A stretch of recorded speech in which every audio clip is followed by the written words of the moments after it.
Sometimes the boys would read stories in the papers about themselves that weren't true, and they said, "Who told them that?" No, I did. I told them because I am promoting you. I pick them up sometimes, but that's fine. He believed any story was a good story. Any story. He would make up stories constantly about the band, about relationships with girlfriends that were non-existent, like plane crashes that were not true. I had a plane crash once in Australia, and I forgot to tell the families I made it up. But there was no plane crash. But it got a good story. Did you ever feel guilty about it? I never felt guilty about it. No way. I was promoting them. I was doing my job. But I would do it all again, yeah, absolutely. I'd do even more now.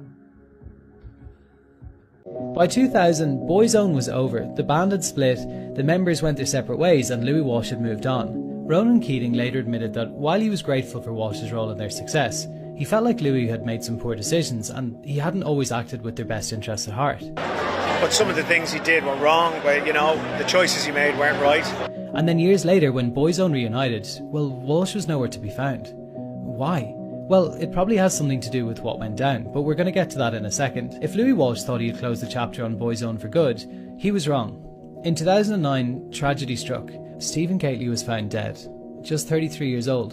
The news shocked the industry. He had been the heart of Boyzone, the soft-spoken, kind and often overlooked member of the band. Gately's passing shattered everyone, and it hit Louis Walsh just as hard.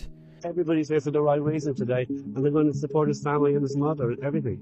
Because for all of the ruthless business decisions Walsh had made over the years, and the fallouts and betrayals, there was something undeniable that everybody could agree on. Stephen's death was a tragedy. Louis has been getting huge criticism in recent weeks since the series dropped, and not much has been said in recent years about all of this, but here's what apparently happened. Stephen Gately, who had been part of a dance troupe before joining Boyzone, found his place as one of the most beloved members, often praised for his warmth and dedication.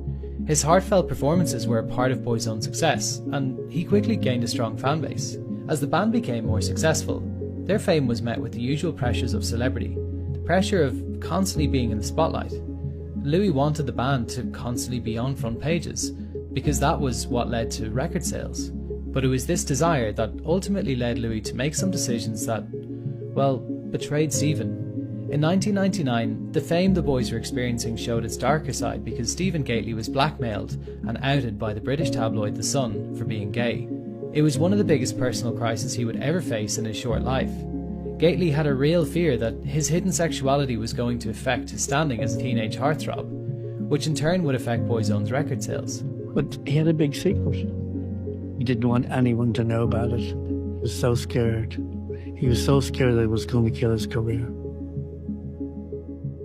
To him, it felt not only like his career hung in the balance, but also the career and the future of all of his bandmates. The stakes here were huge. Gately had long been the subject of speculation. This outing was frightening for him, especially in an era when LGBTQ+ representation in the public eye was way less common and often met with negativity.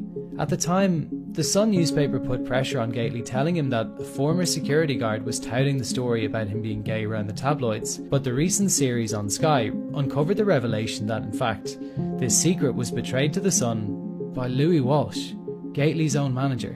It was absolutely scandalous what the newspaper did to Stephen. He got the front page. This was Louis speaking to the press at the time. It's particularly shocking footage, giving the new insight that he actually was the one who outed Stephen secretly. Everybody did want to protect Stephen in the early days because he was like a little child. Even when he was 33, he was like a little child. You wanted to kind of look after him and kind of mother him or father him. He had that thing about him. He was special in that sense, and he always stood out as being a special person. At the time, sure, the pop industry was ruthless. Being in a boy band wasn't just about talent, it was about staying in the public eye, and it was about being on the front page. And for Louis Walsh, publicity of any sort meant record sales, and record sales always came first. Louis felt that if you were selling records, well, everything was good.